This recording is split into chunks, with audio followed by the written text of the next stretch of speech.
Hello everyone, আসসালামু আলাইকুম। আশা করছি আপনারা সবাই অনেক ভালো আছেন। আমরাও সবাই আলহামদুলিল্লাহ ভালো আছি। এটা হচ্ছে ৪ তারিখ রাতে। আমার শাশুড়ি আর যা এসেছে ঢাকা থেকে ট্রেনে। একটু আগে ওনারা এসেছে, আগামীকালকে যেহেতু আমার অ্যাডমিশন। তো আমাকে ৫ তারিখে সিজারের ডেট দিয়েছে। নরমালি সবাই জিজ্ঞেস করছিল যে মানে আমার নরমাল হয়েছে নাকি সিজার হয়েছে। আমাকে এমনিতে ডেট দিয়েছিল ১৭ তারিখ, যেহেতু আমার পানির পরিমাণটা কমে গিয়েছে সে কারণে আমাকে সিজারের ডেট দিয়েছে ৫ তারিখ। তো ৫ তারিখে আলহামদুলিল্লাহ ৪টা ২৬ আমার গড়ে তৃতীয় সন্তানের আগমন ঘটেছে। আমার পুত্র সন্তান হয়েছে, সবাই দোয়া করবেন। আসলে এই খুশিটা আসলে কীরকম বলে বোঝানো যাবে না। সবাই এত বেশি হ্যাপি, যেটা বলার মতো না। আর একটা জিনিস কি, মানে আমার এবারে কি সন্তান হবে, মেয়ে হবে নাকি ছেলে হবে সেটা আমি মোটেও জানতাম না। আমি অনেকবারই জিজ্ঞেস করেছিলাম। আলহামদুলিল্লাহ, মাশাআল্লাহ বলতে কেউ ভুলবেন না। তো আমাকে এখনও কেবিনে দেয়নি, আমাকে একটু পরেই দিবে। মানে একই সাথে বাচ্চা আর আমাকে একই সাথে কেবিনে দিয়েছে। মানে তারিন আপু আগেই বেবিকে নিয়ে এসেছে। তো যেটা বলছিলাম, আসলে মিহি মিনহার টাইমে আমার 5 মান্থের সময় আমি বলতে পারবো যে আমার মেয়ে হবে। তবে এবারে আমি টোটালি 9টা মাসই আমি জানতাম না আমার কি সন্তান হবে, আমার ছেলে হবে নাকি মেয়ে হবে। আমি যখনই জিজ্ঞেস করতাম তখনই আসলে বলতো যে মানে এটা নাকি এবারে না, এটা নাকি অনেক দিন ধরে 6 মাস 1 বছর ধরে নাকি আইন করেছে যে বলে না সরকার থেকে, জেন্ডার রিভিল করে না। আমি ঢাকাতে আবার অনেকজনের ব্লগ দেখেছি যে ওরা আগে থেকেই জানতো, তবে আমি জানতাম না এবারে। তো এটা আসলে যখন আমাকে সিজার করানো হয় ওই মুহূর্তর মধ্যেই আমি আসলে জানতে পারি যে আমার পুত্র সন্তান হয়েছে। সবাই আসলে কমেন্ট করতো যে আপু আপনার এবারে ছেলে হবে, ছেলে হবে।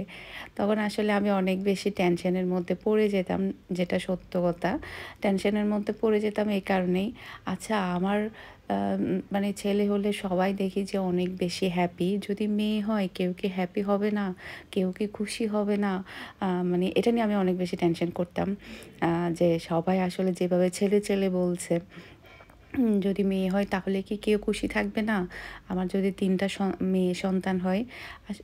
তো যেটা হচ্ছিল, মিনহা অনেক বেশি কান্নাকাটি করছে, কারণ ও বোন চেয়েছে, ওর ভাই হয়ে গিয়েছে, যার কারণে ও কান্নাকাটি করছে। ওর ভাই লাগবে না, ওর বোনই লাগবে, যার কারণে ওকে সান্ত্বনা দিচ্ছে যে ভাই তোমাকে অনেক আদর করবে। ও মানে কোনোভাবে আসলে থামছিল না যে ওর ভাই লাগবে না, ওর বোনই লাগবে। তো মিহি আবার অনেক বেশি আশা করেছিল ওর ভাই লাগবে, মিহি আবার অনেক বেশি হ্যাপি। তবে মিনহা এদিক দিয়ে আবার হ্যাপি না, মিনহা কান্নাকাটি করছে। তারপরে সকাল থেকে নাকি আমাকে অনেক বেশি খুঁজছে ও, যে আম্মু কোথায়, আম্মু কোথায়। যেহেতু সিজারে 10টার দিক দিয়ে কিন্তু ওটিতে ঢুকাই ফেলে, ওখানে স্যালাইন তারপর ইনজেকশন এগুলো দিতে থাকে। তো আসলে এই দিনটা আসলে প্রত্যেকটা মায়ের জন্য অনেক বেশি আনন্দের। একটা সন্তানের জন্য অনেক বেশি আনন্দের, 2টা সন্তানের জন্য অনেক বেশি আনন্দের। আমার তো এখন 3টা সন্তান, আলহামদুলিল্লাহ, সেম পরিমাণের আনন্দের। অনেকে বলে না বাচ্চা বেশি হলে কদর থাকে না, এটা আসলে সম্পূর্ণ ভুল ধারণা। আমি এখন মা হয়েছি 3টা সন্তানের, আমি বুঝি 3টা সন্তানই প্রত্যেকটা মার জন্য সমানদায়ক আনন্দের। মানে প্রতিটা সন্তানই, যদি 10টা সন্তানও একটা মায়ের হয়, 10টা সন্তানের জন্য সেম আনন্দটাই করবে। আমি এখন আমি আসি না বোন, আমি আসি না, আমি কি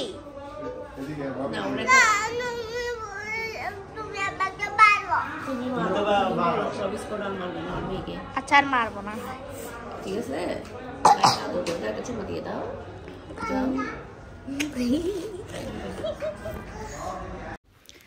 আমাকে দেখার পরেও মিনহা সেমভাবে বোনের জন্য কান্না করছে যে আমার ভাই লাগবে না, আমার বোন লাগবে। তো মিনহাকে আমি বুঝালাম যে তোমার একটা বড় বোন আছে, এখন তুমি ভাইকে একটু আদর করে দাও। তো ও কান্নাটা থেমেছে। আসলে জানি না ও কী মনে করছে। তো এরপরে হচ্ছে সবাই এসেছে। সবাই আসাতে আসলে অনেক বেশি ভালো লাগছে। তারপরে হচ্ছে আমাকে কেবিনেও দিয়ে দিয়েছে। নরমালি হচ্ছে মিহির টাইমে আমার সিজার হয়েছে, আবার মিনহার টাইমে নরমাল বিদেশে। বাংলাদেশে আসলে মানে সিজারের পরে নরমালটা ট্রাই করে না। আমার পজিশন সব কিছুই আল্লাহর রহমতে ঠিক ছিল।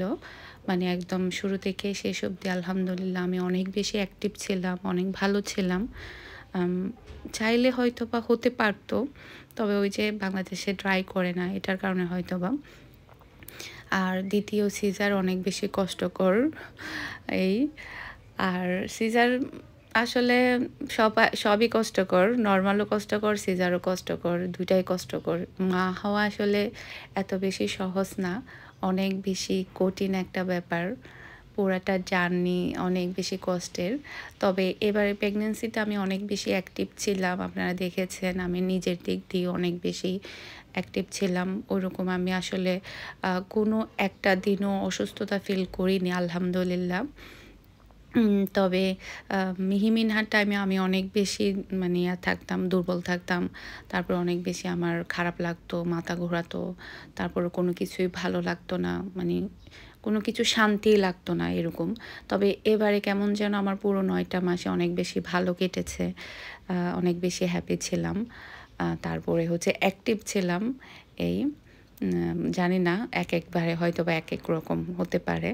তো আমাকে কিন্তু মানে অনেকেই জিজ্ঞেস করতো, "আপু মানে বেবি ডান সাইডে নড়ে নাকি বাম সাইডে নড়ে?" আসলে এই জিনিসগুলো আমি মোটেও আসলে বিশ্বাস করি না। ডান সাইড বা বাম সাইড। আমার কাছে মনে হয় কি পুরো সাইডেই নড়ে। বাম সাইডও নড়াচড়া করে আবার ডান সাইডেও নড়াচড়া করে। এবারে বেশিরভাগ হচ্ছে ডান সাইডে বেশি নড়াচড়া করতো। আবার মিনহাও ডান সাইডে নড়াচড়া করতো। এগুলো আসলে বোঝা যায় না যে ডান সাইডে নড়াচড়া করলে ছেলে হয় বা বাম সাইডে নড়াচড়া করলে মেয়ে হয়, এগুলো আসলে বোঝা যায় না। যেমন অনেক সময় দেখা যায় কি বমি বেশি হলে মেয়ে হয়, বমি কম হলে ছেলে হয়। মিহির টাইমে আমি পুরো ৯ মাসই বমি করেছি। আবার হচ্ছে মিনহার টাইমে আমার একটাবারও বমি হয়নি। মানে একবারের জন্য আমার কোনো সময় বমি হয়নি। তো এগুলো আসলে একেকটা টাইমে একেক রকম শরীরের কন্ডিশনের উপরে ডিপেন্ড করে। আর মিহি যে টাইমটাতে হয়েছে তখন আমি অনেক ছোট ছিলাম, বয়স অনেক কম ছিল। আবার মিনহা আরেকটা টাইমে হয়েছে। এখন এটা আরেকটা টাইমে। তো ফাহিম হচ্ছে আজান দিবে। তো আজান দেওয়ার জন্য ও উজু করতে যাচ্ছে।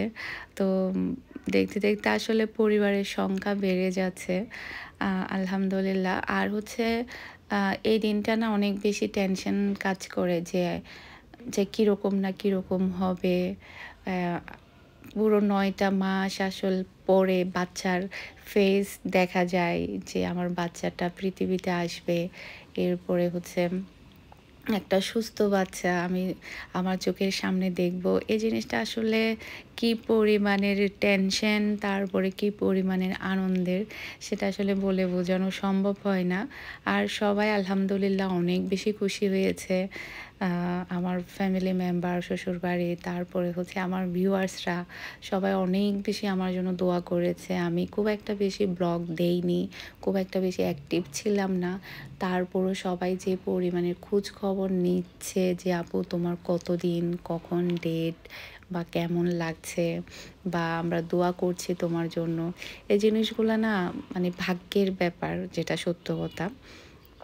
এটা এটা আসলেই ভাগ্যের ব্যাপার। আমি যে পরিমাণের আসলে ব্লগ থেকে দূরে চলে গিয়েছি, তারপরও যে সবাই আমাকে এত বেশি মনে রেখেছে, এত বেশি দোয়া করছে, এটা অনেক বেশি ভাগ্যের ব্যাপার। আমি মনে করেছি ওমান ব্লগার হিসাবে হয়তোবা একটা সময় কেউ চিনবেই না, কেউ মনে রাখবেই না। তো ফাহামিদা আর হচ্ছে মেরিন আসার সময় হচ্ছে আমার জন্য ফ্লাওয়ার নিয়ে এসেছে। ফুফি এসেছে, সবাই আসলে দেখতে আসছে বাবুকে। তারপরে হচ্ছে আমার জন্য ফ্লাওয়ার নিয়ে এসেছে খুশিতে ওরা। তো দেখে ভালোই লাগছে, যাক। আর এই মাস হচ্ছে ফেব্রুয়ারি মাস হচ্ছে ফুলের মাস। তো ফেব্রুয়ারিতে আসলে হলো। তারপরে হচ্ছে আমার আঙ্কেল এসেছে। আমার তো আঙ্কেল হচ্ছে বাবুর কানে হচ্ছে একটা মানে আজান না, আজান তো ফাহিম দিয়েছে, আজানের পরে নাকি আরেকটা জিনিস শোনানো হয়। তো উনি ওটা শোনাচ্ছে, ওই মানে আজানের মতোই, আমার ঠিক মনে পড়ছে না আসলে। তো উনি হচ্ছে কানের মধ্যে আর হচ্ছে মুখের মধ্যে দোয়াটা পড়ে দিচ্ছিল। তো আমাদের হচ্ছে আসলে মুসলমানদের ঘরে একটা নিয়ম থাকে, বাচ্চা জন্ম হওয়ার পরে আজান দিতে হয়। তো এটা হচ্ছে পরের দিন হচ্ছে নুসাইবা, দোহা, তাসির ওরা সবাই এসেছে। ওরা তো বাচ্চা দেখার জন্য অনেক বেশি পাগল ছিল। আর খালাম্মাও এসেছে, আপুর শাশুড়ি এসেছে দুপুরে ভাত নিয়ে। আর রাতের দিক দিয়ে হচ্ছে আমাদের বাসা থেকে আম্মু, ভাবি ওরা ভাত নিয়ে এসেছিল রাতে, গতকালকে রাতে।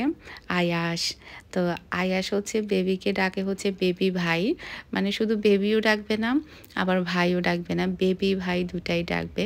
তো হসপিটালে রাতে হচ্ছে ভাবি ছিল আর হচ্ছে মিহির আপু ছিল, দুইজন ছিল। আমার শাশুড়িও বাসায় চলে গিয়েছিল। আর নর্মালি বাসা থেকে যেহেতু আসলে হসপিটাল অত বেশি দূরে না, তো সেক্ষেত্রে আসলে হসপিটালে বেশি মানুষ আসলে থেকেও লাভ নেই, যার কারণে সবাই চলে গিয়েছিল রাতের দিক দিয়ে। এই তো মিনহাও চলে এসেছে, মিহিও চলে এসেছে পরের দিন। তো আমি হচ্ছে আসলে 2-3 দিনের ভিডিও একসাথে আপনাদেরকে শেয়ার করছি। মিনহা কিন্তু এখন আর কান্নাকাটি করছে না বোনের জন্য। যখন শুনেছে মিনহার ভাই হয়েছে, ও তো নাকি মানে কি যে কান্নাকাটি, ওকে নাকি আবার নিচে নিয়ে গিয়েছে চিপস টিপস নিয়ে দেওয়ার জন্য। মানে এত বেশি ও কান্নাকাটি করছে, ও কেন ওর ভাই হলো, ওর বোনই লাগবে, ও একটা বোন চাই। তো সবাই ভালো থাকবেন, সুস্থ থাকবেন। আসসালামু আলাইকুম।